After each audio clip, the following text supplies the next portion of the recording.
এখানে মূল যে বিষয়টা সেটা হচ্ছে যে এই অধ্যাদেশের মূল লক্ষ্য হচ্ছে তামাক ও নিকোটিন জাত দ্রব্যের ক্ষতিকর প্রভাব থেকে জনগণের স্বাস্থ্য সুরক্ষা নিশ্চিত করা, নতুন ও উদীয়মান তামাক পণ্যের বিস্তার রোধ করা, বিদ্যমান আইনের ফাঁকফোকর দূর করে একটি সমন্বিত ও কার্যকর আইনগত কাঠামো গড়ে তোলা এবং কিছু কিছু ক্ষেত্রে প্রধান নীতি পরিবর্তন করা হয়েছে। আপনারা জানেন অলরেডি কিছু এসছেও, যেমন ই সিগারেট, তামাকজাত দ্রব্যের সংজ্ঞায় ই সিগারেট এন্ডস ENDS, তারপরে HTP, নিকোটিন পাউচ, এগুলোকে অন্তর্ভুক্ত করা।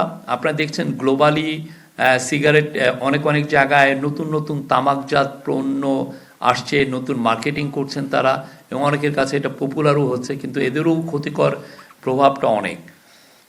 ভবিষ্যতে নতুন পণ্য গেজেটের মাধ্যমে অন্তর্ভুক্তির ক্ষমতা সরকারকে এই লয়ের মাধ্যমে ভবিষ্যতে নতুন পণ্য গেজেটের মাধ্যমে অন্তর্ভুক্তির ক্ষমতা প্রদান করা হয়েছে।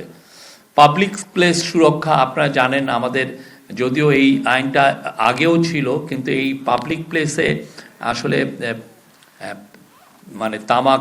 সিগারেট প্রচুর লোক ধূমপান করেন, এবং এই ক্ষেত্রে যে আমাদের যে নিয়মগুলো অনেক ক্ষেত্রে ভায়োলেটেড হয়। এবার এই জিনিসগুলো সুরক্ষা করা হচ্ছে, এই বিষয়গুলো আরও স্পেসিফাই করা হয়েছে, এক্সপ্লেন করা হয়েছে, এবং পরিধিটাও বাড়ানো হয়েছে পাবলিক প্লেসের।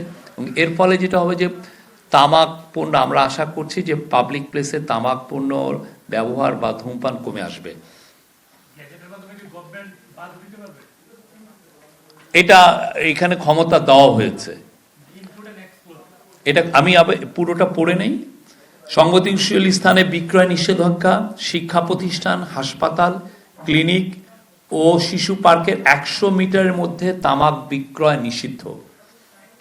শিক্ষা প্রতিষ্ঠান, হাসপাতাল, ক্লিনিক ও শিশু পার্কের 100 মিটারের মধ্যে তামাক বিক্রয় নিষিদ্ধ।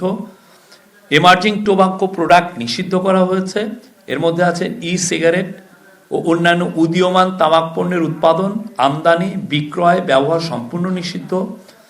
কারাদণ্ডের ও অর্থদণ্ডের বিধান, প্যাকেজিং সংস্কার, প্যাকেটের 75% অংশ জুড়ে রঙিন, স্বাস্থ্য সতর্কবাণী ও স্ট্যান্ডার্ড প্যাকেজিং বাধ্যতামূলক, আগে এটা 50% ছিল। আইন প্রয়োগ জোরদার করা হয়েছে, জরিমানা ও কারাদণ্ড বৃদ্ধি করা হয়েছে, লাইসেন্স বাতিল ও মালামাল জব্দের বিধান রাখা হয়েছে।